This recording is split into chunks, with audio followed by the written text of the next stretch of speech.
अस्सलाम वालेकुम नाज़रीन, आप देख रहे हैं INN चैनल। मैं हूं शेख अहमद अली। इस न्यूज़ बुलेटिन में आइए नजर डालते हैं दिन भर की बड़ी खबरों पर। तेलंगाना के नए सेक्रेटेरिएट के कॉम्प्लेक्स का 18 जनवरी 2023 को इफ्तिताह का इम्कान है। चीफ मिनिस्टर के चंद्रशेखर राव ने समझा जाता है कि अपने मुशियों, काबिनी रफ़क़ा और तेलंगाना राष्ट्र समिति के चंद अहम कायदीन से मुशावरत के बाद नई इमारत के इफ्तिताह की तारीख को खतियत दे दी है, जिसे डॉक्टर BR अम्बेडकर के नाम से मौसूम किया गया। उसी दिन चीफ मिनिस्टर 6वीं मंजिल से अपने दफ्तर से काम करना भी शुरू कर देंगे। हुसैन सागर के करीब ज़ेर तामीर इमारत के काम अपने ख़तई मरहले में हैं और इम्कान है कि ये तमाम काम संक्रांति, जो कि 14 जनवरी को आने वाली है, उस वक्त तक मुकम्मल कर लिए जाएंगे। 7 लाख मुरब्बा फीट के इलाके में 7 मंजिला इमारत तामीर की जा रही है, जो तमाम असरी सहूलतों से आरास्ता है। तकरीबन 650 करोड़ के मसारिफ से इस इमारत को मुकम्मल किया जा रहा है। 2 दिन कबल ही वजीर इमारत और शवारे वी प्रशांत रेड्डी ने अचानक दौरा करते हुए जारिया कामों में पेशरफ्त का जायजा लिया और तामीरी एजेंसी के नुमाइंदों और वर्करों को हिदायत दी कि चीफ मिनिस्टर ने जो डेडलाइन मुकर्रर की है, उस वक्त तक ये काम मुकम्मल कर लिया जाए। वज़ीर मौसूफ ने एजेंसी से कहा कि वो 3 शिफ्टों में वर्कर्स से काम लें और अगर ज़रूरी हो तो मजीद वर्कर्स भी हासिल करते हुए शेड्यूल से कबल कामों को मुकम्मल किया जाए। वर्कर्स ने हाल ही में 2 बड़े गुंबद नस्ब किए हैं। चीफ मिनिस्टर KCR ने भी 17 नवंबर को सेक्रेटेरिएट के कामों का मायना करते हुए आदा किया था कि नया इंटीग्रेटेड सेक्रेटेरिएट कॉम्प्लेक्स तेलंगाना के विखार को उजागर करेगा और वो दूसरी रियासतों के लिए एक रोल मॉडल साबित होगा। अरकान असेंबली की खरीदी के केस यानी फार्म हाउस केस की तहकीकात करने वाली स्पेशल इन्वेस्टिगेशन टीम ने आंध्र प्रदेश के रुकने पार्लियामेंट के रघुरामा कृष्णा राजू को राहत देते हुए उन्हें मंगल को हाजिरी से इस्तेस्ना दिया। YSR कांग्रेस पार्टी के बागी रुकने पार्लियामेंट को SIT ने मुतला किया कि उन्हें मंगल को टीम के रूबरू हाजिर होने की जरूरत नहीं है। असिस्टेंट कमिश्नर पुलिस गंगाधर ने इस ताल्लुक से रुकने लोकसभा को एक ईमेल रवाना किया। कृष्णा राजू से कहा गया कि जब कभी उनसे पूछताछ की जरूरत रहेगी उन्हें मुतला किया जाएगा। SIT ने गुज़िश्ता हफ्ते ज़ाब्ता फौजदारी 41A के तहत रुकने पार्लियामेंट को नोटिस जारी की थी, जो हल्के लोकसभा नरसापुरम की नुमाइंदगी करते हैं। उन्हें 29 नवंबर को हैदराबाद में SIT के रूबरू हाजिर होने की हिदायत दी गई थी। तहकीकाती टीम ने समझा जाता है कि केस के मुलजिम से उनके रवाबित पर पूछताछ के लिए उन्हें समन जारी किया था। रघुरामा कृष्णा राजू ऐसे 7वें शख्स हैं जिन्हें SIT ने पूछताछ के लिए तलब किया। ताहल बुकला B श्रीनिवास प्रताप गौड़ के अलावा केस के 3 मुलजिमीन में से एक नंद कुमार की अहलिया चित्रलेखा SIT के रूबरू हाजिर हो चुके हैं। बीजेपी के जनरल सेक्रेटरी BL संतोष, सदर भारत धर्मा जनसेना V तुषार और केरला के डॉक्टर जग्गू स्वामी हुनूस हाजिर नहीं हुए। SIT ने केरला में बीजेपी हलीफ जमात के सदर तुषार और जग्गू स्वामी के लिए लुकआउट नोटिसें जारी की हैं, क्योंकि उनका आता पता नहीं चला है। तेलंगाना हाईकोर्ट ने गुज़िश्ता हफ्ते ही संतोष को SIT की जारी करदा नोटिस पर 5 दिसंबर तक हुक्म इल्तिवा जारी कर दिया है। मल्लारेड्डी इंजीनियरिंग और मेडिकल कॉलेज कमले ने मंगल को इनकम टैक्स हुक्काम के सामने मल्लारेड्डी ग्रुप ऑफ इंस्टीट्यूट्स के जरिए मुबैना इनकम टैक्स चोरी की तहकीकात के हिस्से के तौर पर शिरकत की। इनकम टैक्स हुक्काम इस मामले में मल्लारेड्डी कॉलेजेस के अमले और डायरेक्टर से तफ्तीश और पूछगछ कर रहे हैं। IT हुक्काम ने इस सिलसिले में अमले और रियासती वजीर मल्लारेड्डी के रिश्तेदारों को नोटिसें जारी की थी। वो बशीरबाग दफ्तर में इंक्वायरी में शरीक हुए। ऑडिटर सीतारामैया, इंजीनियरिंग कॉलेजेस के principal VA Narayana, BV Ashok, medical college के principal doctor V Murali Mohan, doctor KS Rao और कई दीगर अमला उनमें शामिल थे, जिन्हें नोटिस मिले थे।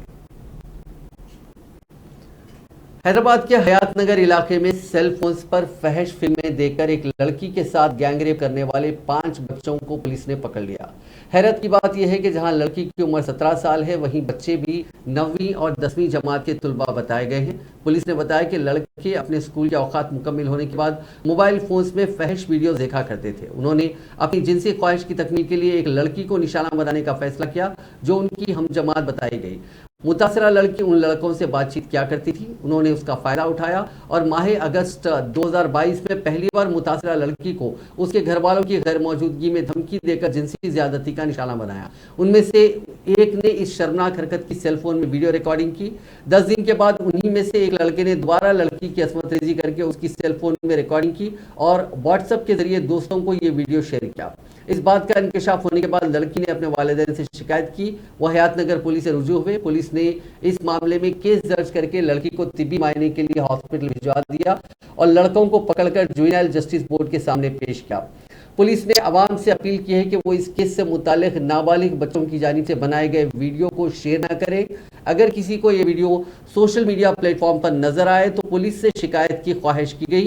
किसी की भी जानिब से जानबूझकर या गैर इरादी तौर पर इस वीडियो को वायरल करने वालों के खिलाफ पॉक्सो एक्ट के अलावा आईटी एक्ट के तहत कार्रवाई का इंतबाह दिया गया है। सुप्रीम कोर्ट ने साबिक वजीर विवेकानंद रेड्डी के कत्ल केस को आंध्र प्रदेश से तेलंगाना की सीबीआई खुसूसी अदालत में मुंतकिल कर दिया। विवेकानंद की बेटी सुनीता की दरखास्त पर समाअत करते हुए 2 जजों की बेंच ने इस सिलसिले में हुक्म जारी किया। सुनीता ने सुप्रीम कोर्ट से केस को दूसरी रियासत में मुंतकिल करने की दरखास्त की थी और इल्जाम लगाया था कि कत्ल के मुलजिमीन इस केस में गवाहों को मुतासिर करने और उन्हें हरासा करने की कोशिश कर रहे हैं। विवेकानंद रेड्डी को 15 मार्च 2019 को कत्ल कर दिया गया था। पहले बताया गया था कि उनकी मौत दिल का दौरा पड़ने से हुई, लेकिन बाद में यह कत्ल साबित हुआ। उनकी बेटी सुनीता ने आंध्र प्रदेश में तहकीकात के तरीकेकार पर शुकूक का इजहार किया और सुप्रीम कोर्ट से दरखास्त की कि आज़ाद और मुंसिफाना तहकीकात के लिए केस को दूसरी रियासत में मुंतकिल किया जाए। पुलिस ने मंगल को वाईएसआर तेलंगाना पार्टी की लीडर वाईएस शर्मिला को हिरासत में ले लिया है, क्योंकि वो मंगल को उस कार में चीफ मिनिस्टर की सरकारी रिहायशगाह की सिर्फ जा रही थी जिससे जिले वरंगल में टीआरएस के हामियों ने हमला करते हुए नुकसान पहुंचाया था। वाईएसआर तेलंगाना पार्टी की लीडर खुद ड्राइविंग कर रही थी और वो टीआरएस के हमले के खिलाफ एहतजाज के तौर पर प्रगति भवन की सिर्फ जा रही थी। शर्मिला जब अपने हामियों के साथ राजभवन रोड पर वाकई यशोदा हॉस्पिटल के करीब पहुंच गई, उस वक्त पुलिस ने उन्हें रोक दिया। वाईएसआर टीपी के कारकुनों ने हुक्मरान जमात के खिलाफ नारेबाजी की, चूंकि वो चीफ मिनिस्टर की रिहायशगाह की तरफ जाने की कोशिश कर रही थी, इसीलिए पुलिस ने उन्हें हिरासत में ले लिया। शर्मिला ने चूंकि कार से उतरने से इनकार कर दिया था, इसीलिए पुलिस कार को खींच कर ले गई जिसमें शर्मिला खुद सवार थी। बाद उन्हें एसआर नगर पुलिस स्टेशन मुंतकिल किया गया। पीर को टीआरएस के कारकुनों ने जिले वरंगल में शर्मिला के काफिले पर हमला करते हुए कार के शीशे तोड़ दिए थे। नरसमपेट में शर्मिला की यात्रा की बस और दूसरी गाड़ियों पर भी हमले किए गए थे, जो अपनी यात्रा के हिस्से के तौर पर मौजू का दौरा कर रही थी। आज शाम शर्मिला को एक मकामी अदालत के सामने पेश किया गया।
Excuse me, madam.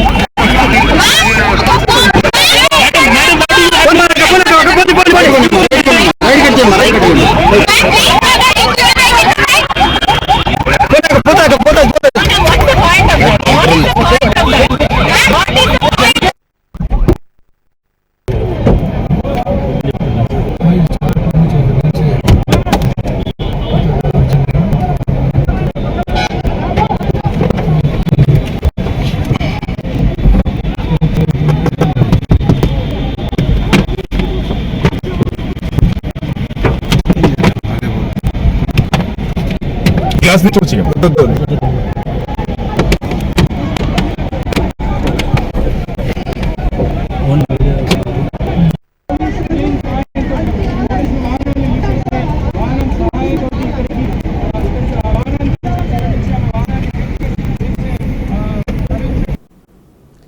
Telangana high court ने तेलंगाना पुलिस को YSR Telangana party leader Sharmila को पदयात्रा जारी रखने की इजाजत देने की हिदायत दी। नरसमपेट पुलिस ने लॉ एंड ऑर्डर के मसले का हवाला देते हुए यात्रा को रोक दिया था। बाद में शर्मिला ने हाईकोर्ट से रुजू किया। इस अर्जी का जवाब देते हुए अदालत ने उन्हें मशरूत इजाजत दी और कहा कि वो काबिल एतराज तबसरे करने से बाज रहे। वाज़ेह है कि एक दिन कबल जिले वरंगल में टीआरएस कारकुनों ने वाईएसआर तेलंगाना पार्टी कारवान की गाड़ी को मुबैना तौर पर नजर आतिश किया था। बीजेपी के रियासती सदर बंडी संजय कुमार ने भैंसा फसादात के दौरान बीजेपी और हिंदू वाहिनी के कारकुनों पर आयत पीडी एक्ट को बर्खास्त कर देने और उन्हें सरकारी मुलाजमत फराहम करते हुए तहनीत पेश करने का ऐलान किया। भैंसा में बीजेपी के जलसे आम से खिताब करते हुए एक तरफ बंडी संजय ने चंद्रशेखर राव हुकूमत को शदीद तनकीद का निशाना बनाया, दूसरी तरफ इश्तियाल अंगेज बयान देते हुए हिंदुओं को मुनज़्ज़म करने की कोशिश की। बंडी संजय ने कहा कि भैंसा में जलसे आम मुनक्किद करने की टीआरएस हुकूमत ने इजाजत नहीं दी, बिलाखिर इस मामले पर अदालत से रुजू होना पड़ा। उन्होंने सवाल किया कि आया भैंसा तेलंगाना रियासत या फिर हिंदुस्तान का हिस्सा नहीं है? क्या भैंसा पाकिस्तान, बांग्लादेश, अफगानिस्तान है जहां रियासती हुकूमत बीजेपी को जलसे आम करने से रोक रही है? क्या भैंसा आने के लिए बीजेपी कायदीन को वीजा हासिल करना पड़ेगा? उन्होंने कहा कि भैंसा में पेश आने वाले फसादात में एक तबके को निशाना बनाया गया। उन्होंने कहा कि भैंसा के मुतासिरीन को एक भरोसा दिलाने के लिए ये जलसे आम मुनक्किद किया गया। उन्होंने दावा किया कि रियासत में जब कभी असेंबली इंतखाबात मुनक्किद होंगे, बीजेपी का इख्तिदार में आना यकीनी है। बीजेपी के इख्तिदार में आने के बाद भैंसा की हमाजत तरक्की के लिए की वो जिम्मेदारी कबूल करेंगे और साथ ही भैंसा के नाम को तब्दील करते हुए महिषा कर देंगे।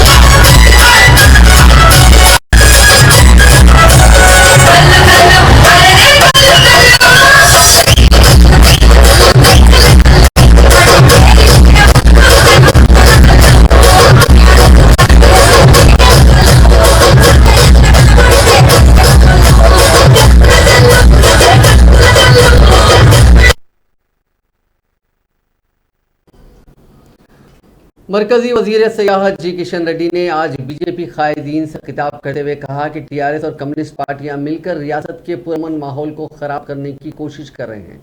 उन्होंने कहा कि एक तरफ सदर रियासती बीजेपी बंडी संजय को पदयात्रा निकालने और जलसे आम से मुखातिब करने से रोका जा रहा है, तो दूसरी तरफ एक खातून कायद वैश शर्मिला को हिरासत में लेते हुए अपोजिशन की आवाज को दबाने की कोशिश की जा रही है। उन्होंने बताया कि केसीआर ने रियासत के उन नौजवानों और अवाम को फरामोश कर दिया जिन्होंने तेलंगाना की तश्कील के लिए कई कुर्बानियां दी। उन्होंने वजीर आला चंद्रशेखर राव को धोखेबाज और दगाबाज करार देते हुए बताया कि उन्होंने सिर्फ अपने अराकीन खानदान की तरक्की पर तवज्जो दी और अवाम से किए गए वादों को पूरा करने में नाकाम रहे।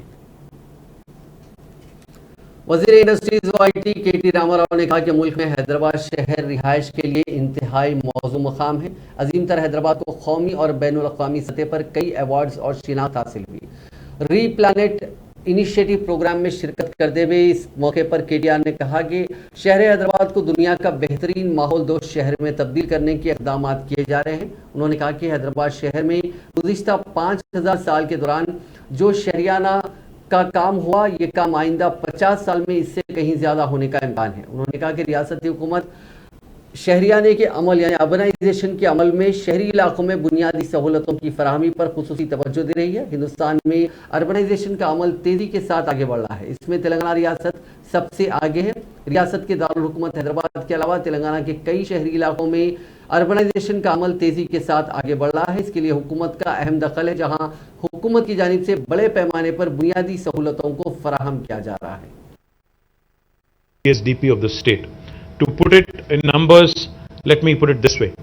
If you look at Telangana as a state, our geographical area that the state currently, kind of covers or extends to is about 1,12,000 square kilometers, out of which Hyderabad alone is 675 square kilometers. But if you look at other urban pockets also, in the entire state of Telangana, it would not be more than 2,000 square kilometers. So what are we talking about here? 1,12,000 square kilometers versus 2,000 square kilometers. But if you look at the population, पेशे तिब एक मुक़द्दस पेशा है जिसको समाज में काफ़ी इज्जत की निगाह से देखा जाता है। इसीलिए लोग डॉक्टर्स को कदर की निगाह से देखते हैं और उनके मशवरों पर अमल करते हैं। इन ख्यालात का इजहार रियासती वज़ीर दाखिला मोहम्मद महमूद अली ने अत्तापुर पर वाक़े जर्मिंटन हॉस्पिटल में मुनक़िदा डॉक्टरों के सेमिनार को मुखातिब करते हुए किया। उन्होंने कहा कि दौरे हाजिर में मुतअद्दिद बीमारियों का इलाज गरीबों के लिए मुश्किल तरीन मरहला बन गया है, क्योंकि उन बीमारियों के इलाज के लिए खतीर रकम की ज़रूरत होती है जो गरीब आवाम की दस्तरस से बाहर है। गरीब आवाम अपने इलाज के लिए अपनी पूरी जमा पूंजी खर्च कर देते हैं, जिससे उनकी रोज़मर्रा ज़िंदगी में काफ़ी तकलीफें पेश आ रही हैं। महमूद अली ने कहा कि तेलंगाना में कई डॉक्टर्स और हॉस्पिटल्स ऐसे मौजूद हैं जो खिदमत खल्क की नीयत से चलाए जा रहे हैं, जहां पर वाजबी दामों पर बेहतर इलाज किया जा रहा है। उन्होंने उम्मीद जाहिर की कि जर्मनटन हॉस्पिटल भी उन्हीं में शामिल होगा। किताबों में लिखा है, खुद हमारे पास अपनी किताबों में लिखा है कि इंसान का वक्त मुकर्रर है, उससे एक इंच बढ़ के ना कोई बचा सकता, ना कोई एक इंच पहले ले सकता। और जब आदमी बीमार होता है तो शफा हासिल करने के लिए हमेशा डॉक्टर्स होते हैं। तो आज यहाँ पर बहुत से डॉक्टर्स हैं, बड़ी खुशी है, क्योंकि हम देखते हैं हमारी स्टेट के अंदर हमारे सीएम साहब ने बहुत से हेल्थ के बारे में बड़े प्रिकॉशन लिया, खासतौर से बस्ती दवाखाने खोले गए। मगर मैं कि कितना लोगों का ख्याल रखते हैं तो मरीज पर मैं भी बताया, कल मुझे एक आवश्यकता है मेरे पास। वज़ीर सेहत हरीश राव ने महकमे सेहत के अहदेदारों के साथ एक इजलास मुनक़िद करते हुए बताया कि हुकूमत की जानिब से आंखों में रोशनी के प्रोग्राम यानी कंटी वेलगू के दूसरे मरहले का आगाज 18 जनवरी 2023 से होगा और इस प्रोग्राम के तहत अवाम उन्नास की आंखों का मुफ्त मुआयना करने के अलावा ज़रूरत पड़ने पर मुफ्त ऑपरेशन किए जाएंगे। इसके अलावा हुकूमत की जानिब से ऐनकें भी तकसीम करने के इक़दाम किए जाएंगे। उन्होंने अहदेदारों से कहा कि इस सिलसिले में रियासत भर में मराकज़ कायम करने के इक़दाम करें और इस सिलसिले में अवाम में शऊर भी बेदार किया जाए। 50 లక్షలకు పైగా కలద్దాలు వారందరికీ కూడా అందించి కంటి వెలుగులను ప్రసాదించే కార్యక్రమం చేశాం. ఎక్కడ కూడా ఇబ్బంది రాని గవర్నమెంట్ సైడ్ మీకు అద్దాలు గాని ఆటో రిఫ్రాక్టోమీటర్స్ గాని ట్రైనింగ్ ప్రోగ్రామ్ గాని అదే విధంగా వాళ్ళకి ఇచ్చేటువంటి టీఏడిఎల్ గాని అన్ని కూడా గవర్నమెంట్ నుంచి మీకు పూర్తి స్థాయిలో మేము సహకారం ఇస్తాం. కానీ ఎంత ఎఫెక్టివ్ గా మీరు దీన్ని నడుపుతారనేది జిల్లాల్లో మీరు చూడాలి. విస్తృతమైన ప్రచారం జరగాలి. మన ఆశాలను ఏఎన్ఎంలను భాగస్వామ్యం చేస్తూ रियासती वजीर महबूब गंगुला कमलाकर ने इंतबाह दिया है कि जो अफराद दलित बंधु स्कीम का नाजायज फायदा उठाएंगे उनके खिलाफ सख्त कार्रवाई की जाएगी। उन्होंने आज SC/ST एट्रॉसिटीज प्रोहिबिशन कमेटी के एक इजलास में शिरकत की। इस इजलास से खिताब करते हुए रियासती वजीर ने कहा कि रियासत हुकूमत दलितों को मजबूत बनाने के लिए माशी तौर पर उनकी तरक्की के लिए दलित बंधु स्कीम मुतारिफ कर चुकी है। इसमें जो मुस्तहिक अफराद हैं उन्हीं का फ़ायदा होना चाहिए। उन्होंने कहा कि दलित बंधु का गलत इस्तेमाल करने वाले या फिर दलित बंधु के नाम पर रकम लेकर कोई और काम के लिए उसका इस्तेमाल करने वालों के खिलाफ सख्त कार्रवाई की जाएगी। हुकूमत किसी भी मिडलमैन या दलालों का इस स्कीम के इम्प्लीमेंटेशन में अमल बर्दाश्त नहीं करेगी। तेलंगाना कांग्रेस की लीडर सीतक्का राहुल गांधी की भारत जोड़ो यात्रा में शामिल हो गई, जो फिलहाल मध्य प्रदेश में जारी है। सीतक्का तेलंगाना में भी वायनाड के रुकने पार्लियामेंट की यात्रा का हिस्सा थी और इस यात्रा पर काफी जोशो खरोश का मुजाहरा उन्होंने किया था। तमाम एक मरतबा फिर वो यात्रा में शरीक होने के लिए मध्य प्रदेश पहुंच गई हैं। उन्होंने वहां पार्टी कायदीन और आवाम के साथ सरगर्मी के साथ तबादला ख्याल किया। उन्होंने अपने ट्विटर हैंडल से इस खुसूस में वीडियो अपने फॉलोअर्स के लिए शेयर किया, जिसमें उन्होंने लिखा कि आप ताकत को महसूस करते हैं और जज्बे वाला असर महसूस करते हैं जब आप भारत जोड़ो यात्रा में शामिल होते हैं। हर किसी की जानिब से इस तरह की हैरानकुन सख्त मेहनत और अज़्म का इज़हार काबिल जिक्र है। तेलंगाना में भारत जोड़ो यात्रा के मौके पर सीतक्का ने राहुल गांधी को जूते तोहफे में दिए थे। मेडारम के पुजारियों ने ऐलान किया है कि मंडमलेश त्योहार, जिसे मिनी यात्रा भी कहा जाता है, 1 से 4 फरवरी 2023 तक मुनक्किद होगा। ये त्योहार 2 साला मेडारम यात्रा की तरह ही किया जाता है। हुक्काम और यात्रा कमेटी के अरकान ने कहा कि इस जगह पर आने वाले लोगों के लिए तमाम जरूरी इंतजाम किए जाएंगे। अगले साल फरवरी में होने वाली इस तकरीब में बड़ी तादाद में लोगों की शिरकत मुतवक्को है।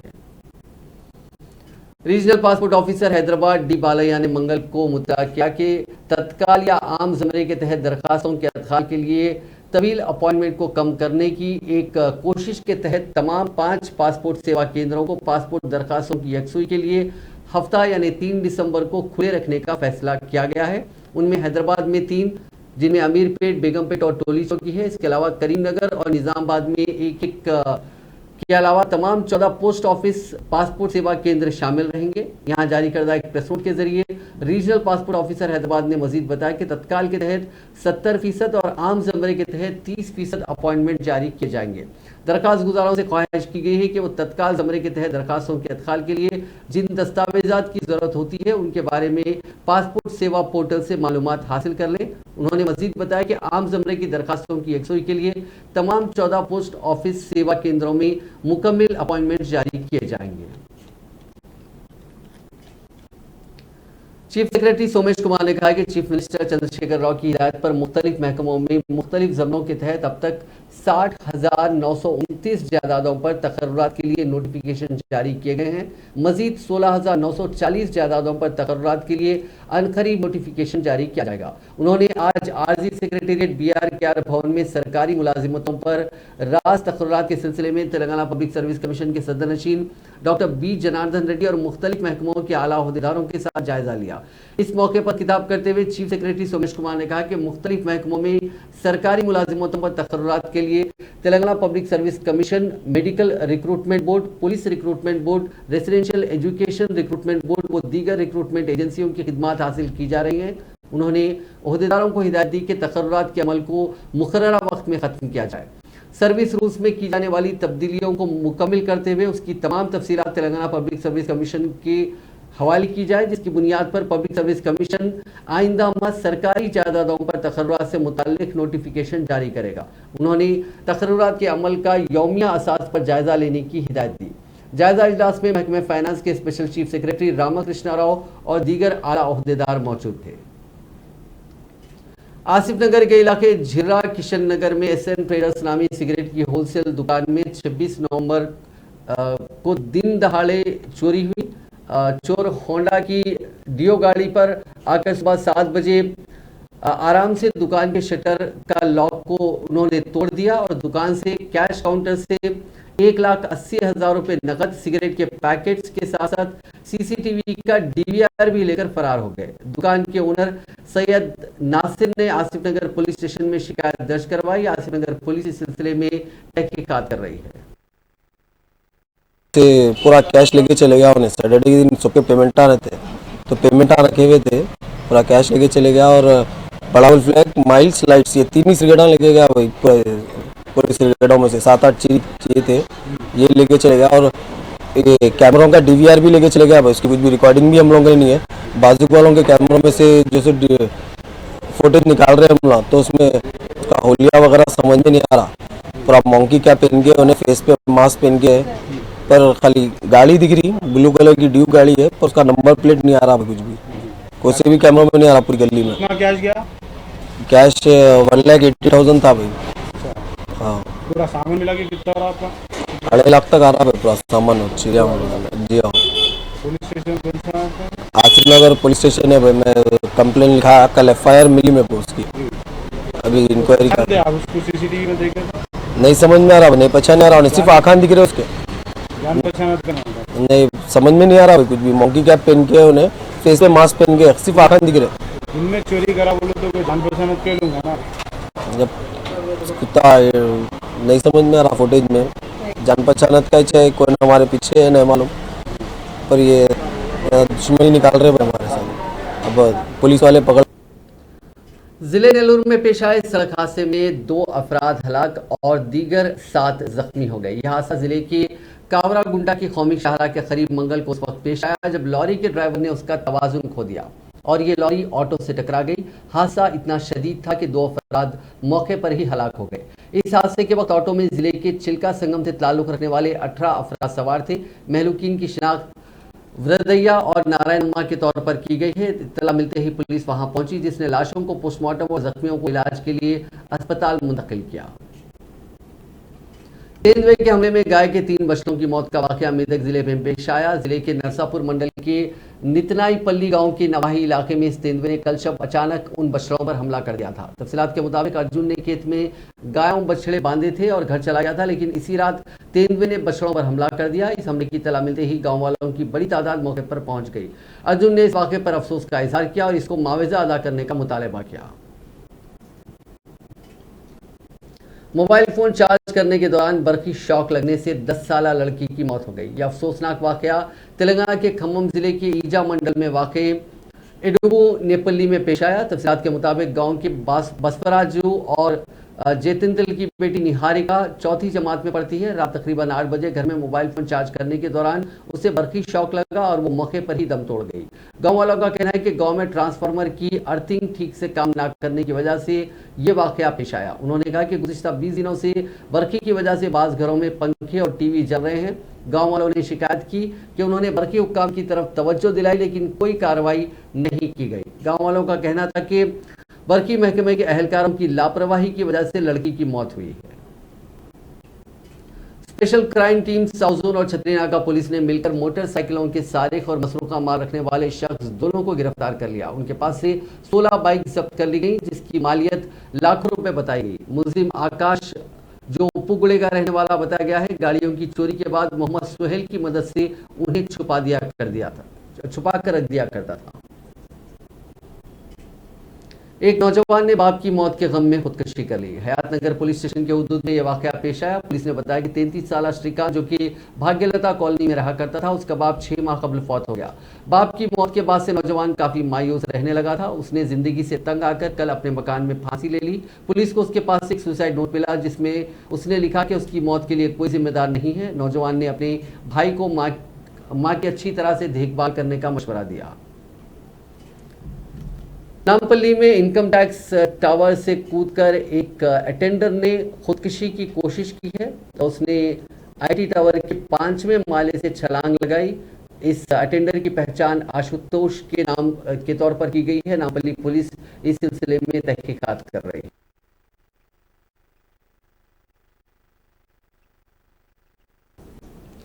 महकमे मौसमियात ने जुमा यानी 2 दिसंबर को तेलंगाना में कहीं कहीं हल्की ता औसत बारिश या बूंदाबांदी का इम्कान जाहिर किया। यहां जारी करदा मौसमी रिपोर्ट में कहा गया कि रियासत में 29 नवंबर तक 1 दिसंबर मौसम खुश्क रहेगा। तेलंगाना के आदिलाबाद और मेदक में सर्दी की लहर जारी है। आदिलाबाद में अकल तरीन दर्जे हरारत 10.5 डिग्री सेल्सियस दर्ज किया गया, जबकि मेदक में कम से कम दर्जे हरारत 11.4 डिग्री सेल्सियस रहा। हैदराबाद में पीर और मंगल की दरमियानी शब अकल तरीन दर्जे हरारत 14.9 डिग्री सेल्सियस रिकॉर्ड किया गया। आखिर में एक दिलचस्प खबर जो कि तारीख से जुड़ी हुई है। तेलंगाना को रियासत का दर्जा दिलाने के लिए टीआरएस सरबराह चंद्रशेखर राव के मरण व्रत के 13 साल मुकम्मिल हो गए। तेलंगाना को रियासत का दर्जा दिलाने में इस मरण व्रत को अहम संगमील समझा जाता है, जिसके नतीजे में उस वक्त की यूपी हुकूमत ने तेलंगाना की तश्कील के लिए रोड मैप का ऐलान किया था। रियासती वजीर इंफॉर्मेशन टेक्नोलॉजी केटी रामाराव, जो वजीर आला केसीआर के फर्जंद भी हैं, उन्होंने उस दिन को याद करते हुए ट्वीट किया। उन्होंने कहा कि एक ऐसा दिन था जिसने एक नए दौर का आगाज किया। मुल्क की तवज्जो तेलंगाना की तरफ मबजूल करवाने का ये एक अहम दिन था, एक ऐसा दिन जिसने तारीख बदल दी। 29 नवंबर 2009 तेलंगाना की तारीख का एक यादगार दिन है। वाज़ेह है कि चंद्रशेखर राव ने हुसूल तेलंगाना के लिए आज ही के दिन मरण व्रत शुरू करने का ऐलान किया था और 29 नवंबर 2009 को वो मरण व्रत का आगाज करने करीमनगर जिले से सिद्दीपेट रवाना हुए थे। तमाम पुलिस ने उनको करीमनगर के अलगनूर के पास गिरफ्तार करते हुए खम्मम जेल मुंतकिल कर दिया। उन्हें 14 दिन तक अदालती तहवील में दे दिया गया था, जिसके बाद केसीआर ने जेल में ही मरण व्रत शुरू कर दिया था। उनकी तबीयत खराब हुई, जिस पर उनको खम्मम के अस्पताल मुंतकिल किया गया। बाद अज़ां बेहतर इलाज के लिए उनको हैदराबाद के निम्स मुंतकिल किया गया, जहां वो अपनी भूख हड़ताल जारी रखे हुए थे। इस मरण व्रत के आगाज के साथ ही कौमी सतह पर सियासी जमातों की तवज्जो इस मसले की जानिब पहुंची और दबाव पड़ने पर 9 दिसंबर 2009 को रात देर गए उस वक्त के वजीर दाखिला पी चिदम्बरम ने ऐलान किया कि मरकजी हुकूमत तश्कील तेलंगाना का रोड मैप तैयार कर रही है। इस ऐलान के फौरन बाद सीमा आंध्रा कायदीन बशमूल तेलंगाना की हिमायत का ऐलान करने वाली तेलुगु देशम के सदर ने मरकज के तरीक़ेकार पर एतराज़ करते हुए इज्तिमाई सेफों के जरिए सियासी बहरान पैदा करने की कोशिश की। बहरहाल इन सभी सियासी तब्दीलियों के बाद 2014 में तेलंगाना की तश्कील अमल में आई। नाज़रीन, इस न्यूज़ बुलेटिन में बस इतना ही। आप देखते रहिए INN चैनल।